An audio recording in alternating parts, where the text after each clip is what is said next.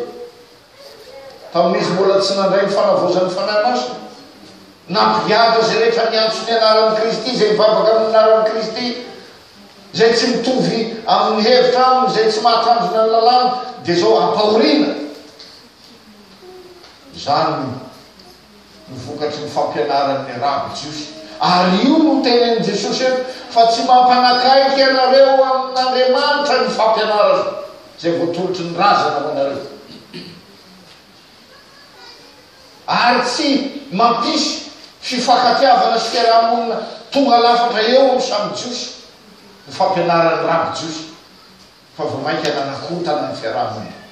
Ary eo tiany Jesosy ho lazaina amin'ny mpianatra eto, tsy zany na mpianatra anareo, tsy zany na tonga anareo apôstôly, fa izany mifidy anareo Jesosy ka manindry anareo amin'izany asa apôstôlika zany. Inona amen'i Jesosy? Nidentiko izy dia nifankatiavanareo tahaka ny tiavako anareo. Inona amen'i Jesosy?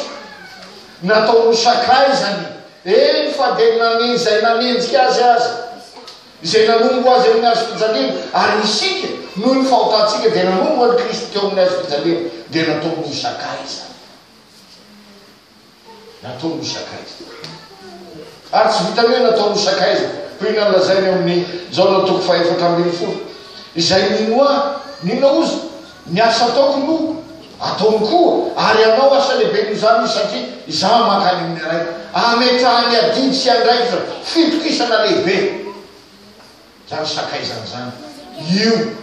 ary izy no mifidy fa tsy isika no mifidy azy, izy no mifidy atsika ka nanaisantsika ny famonjena, nanolorany tena ny teo ambony azy fijaliana, fifidianan'Andriamanitra atsika zany. Ary zany no ambarany teny, ary zany teny zany no tonga fiainanao atsika zay iasan'ny fanan'Andriamanitra, ary io koa no fidianany mpanompo ho irahany eto amin'izao tontolo zao. Ka nandray ny fampianara, nandray ny torohevitra avy amin'ny apôstôly hoe naorona teo ambony ny fanorena amin'ny apôstôly, dia isika zay mandray avy amin'Andriamanitra zany. Tsy isika zao tsy apôstôly, tsy lazaina hoe apôstôly tsika, fa nandray ny fampianaran'ny apôstôly zay nahita maso any Kristy, zay nitsapa any Kristy, zay nandray mivantana avy amin'ny fampianaran'ny Kristy. Ary io lazany eto hoe ataoko hoe tsy ataoko hoe mpanompo itsony ianareo, fa efa nataoko hoe sakaiza ianareo, satria izay rehetra reko tamina raiky no efa nambarako taminareo. Mivantana, ary zany natao hoe apôstôly nahita maso any Jesosy, nandray mivantana, nahatsapa any Jesosy. Fa isika dia mandray, mandre, mahita maso amin'ny alalan'ny finoana vokatry ny fampianaran'ny apôstôly. Eto any ny mahafiangonana kristianina atsika dia ny fifankatiava. Ahoana nefa no ahatanteraka zany fitiavana zany? Dia zao amin'ny mahampanotantsika dia tsy maintsy miaina sy miverina amin'ny fahafatesan'i Jesosy sy ny fitsanganany tanaty amin'ny alalan'ny fibebahana izy. Io no izy. Ka ny mampahatanjaka ny fitiava, ny mampaharitra ny fifankatiavatsika dia ny fibebahana sy ny famelan-keloka omenatsika. Ka ho an'olona zay voavela heloka dia mahay mamela heloka koa, mahay mamela heloka koa. Ary io nahatonga ny Pedera hoe tompo ozy, impiry no no anontany raha lahako amiko no avelako ny elo, impito va dia hoy Jesosy, impito amin'ny fitopolo, fitopolo impito. Dia nandray tsika mihevitra hoe dia efa atao kilalao loatra tia famelan-keloko ty ka atao famelan-keloko tsy raha ho an'io tsony any. Ny mahampanotantsika no mitenenan Jesosy impito amin'ny fitopolo. Raha tsy nananeloko ibebahana anao, tsisy nilana famelan-keloko avy amin'Andriamanitra. mpanono mahampanotatsika isan'andro io lotera dia mpanota isika ny adama ela ao anatsika vonoina am'izany fibebana sy neny zany ary io no miteraka fiainam-baovao antsika ka afaka miaikeloka isika no sady afaka mamela elo io no hiratsika tamin'ny simymoroapolo sy dimanjato teo ny famela elo ary mitenin'ny Paoly apôstôly amin'ny Kolosiana dia manambaran'izany Biblia mifandefera mifamela elo raha misy nanana elo amin'ny namany tahaka namelany ny tompony elo kareo fa matetika isika tsy mahay mamela eloka ny namana ry havana tsy mahay mamela elo isika ary manandra tena no zavatra fantatsika tsy mahay miekelo manandra tena mandrakariva eo anatrehana fa izao kaina an'io mandro mieritseritsy mandro mieritseritsy izy mitianao an'izao tianao an'izao tianao an'izao dia miziriziry amin'izay fanamarina tena zay aiza no milamina ny fiainanao tsy milamina ny fiainanao raha tsy mahay miaikeloka ianao tsy milamina ny fiainanao raha tsy mahay mamela eloka ianao satria tsy toetra ny zanak'Andriamanitra zany anka tsy manana fifaliana ianao rehefa mahita ny namanao mientsendritra dao miozatra amin'ny tena tarehinao amin'ny vozonao amin'ny masonao fa efa mila raha be mifangaro tsisy fiadanam-po tsisy fiadanam-po fampianaran'i Jesosy ny tena fitiavana ka anomezany ohatra amin'ny fitiavana nataony dia ny famoram-po raha no entina teo homboana amin'ny azo fijaliana Jesosy teo amin'ny azo fijaliana no ratraina n'le fonda natao ina tsy nanaovanan'i Jesosy ary tsy misy ny fahatsarantare zay azahoana jery azo olombelona hoy lazay Isaia toko faharoa dimapolo ina natao Jesosy teo ambony azo fijaliana nanozina vezy hoe io andatsavarotry le olo reo zay mamoma raiky ao na ataovy an'izao le olo reo fihinana ataony mamelany hely fa tsy fanta zay atao io toetra ny fitiavana ny fitiavana tsy hoe tianao ao mifankatitsika miara misakafotsika miara mandehandehitsika miara manao zao tsika dia mifankatitsika zay tsy zany tsiabo zany fa eo am'izay fandraisanao ny namanao indrindra amin'ny mahampanotanao no itenenanao eo amin'ny namanao hoe miaikeloka mifona aminao aho satria mba nandray famelan-keloka tamin'ny tompoko ianao ary mihaizanao koa mamela eloka amin'izay rehetra mitady fifonana sy famelan-keloka aminao mamela ny eloka ao zany ny fiainana kristiana io no mampifamatotra ny fifankatiavatsika ny helin'ny fiaikekeloka sy ny famelan-keloka ary ohatra amin'izany dia ao amin'i Jesosy ary io mia lazay ny Luka toko faefatra amby roapolo hoy ny Luka toko faefatra amby roapolo fa Kristy dia niaritra ary nitsangana tamin'ny maty noho izany dia tsy maintsy toriana amin'ny anarany ny fibebana sy ny famelan-keloka io ny vokatry ny fitiavana tsinona koa io no mampahatra ny fitiavana koa ka ho antsika kristiana ankehitriny zay anambarany Jesosy zao teny zao ka anyrany atsika hitory ny filazany tsara eto am'izao tontolo zao dia zao io fitiavana io no ahafantarany olona fa mpianatra izy ary io fitiavana io no ankalazany olona an'Andriamanitra am'izay mahita antsika mifankatia ka hatonga azy hoe dray zany fitiavana reny hitatsika tamin'ny asan'ny apôstôly rehefa mifankatia ny mpianatra miara-ny vava ny fananany ny fampizarany daholo tsy nisy hoe tianavy ty nanambe ty zao fa tena mitovy ny fitantana sy dia hoy ny olona hoy ny Jery Kristy laliny zany fifankatiavany mpianatra ary nambabolo zany nandresy lahatr'olo zany io aza no ambony lavitra no miteny zay toritsika io fifankatiavantsika fahaizantsika mifamela eloka no zany dia mampianatra atsika zany ten'Andriamanitra aza vela tsy izy tsy ho voaloha afa-tsy mifankatiavana ihany hoy Paoly apôstôly raha volatrosany aloavy zany aloha fa ny fifankatiavana tsisy mahavoalohany zany fa atao zany raha eto am'izao tontolo zao eny ny fifankatiavana tsy ho tapitra mandrak'izay na ho levona ara ny tany sy ny lanitra ny fitiavana mahanitra mandrak'izay satria Andriamanitra io fomban'Andriamanitra io toetran'Andriamanitra io ary ny zanak'Andriamanitra de zao miara-manana an'izany toetran'Andriamanitra zany koa ka raha ny rana ny fiangonana eto am'izao tontolo zao de angatao ny fanan'Andriamanitra angatao ny fanan'Andriamanitra zany ny telona zay mety hoe zay rehetra hoe mba omeny ray anareo zay rehetra angatanareo amin'ny anarako nainanaina mangatah ny fanahy masina hampitoetra ny fitiavana ao am'potsika kristianina zanak'Andriamanitra ary na ny zanakao io azy de matetiky isika ray aman-dreny manafitona ny zanatsika mangatah famelan-keloka amin'ny zanakao aza miziroziro fotsiny hoe tsy maintsy manao aina fa anao misy fahadisoana koa nataonao ary mahatonga hoe misy toetra ny zanakao enipolisanjato avy aminao zany avy amintsika ray aman-dreny zany ka na ray aman-dreny ianao rehefa nisy zavatra tsy nefy nataonao ny zanakao de nanaovan'izany ianao tahaka zany ny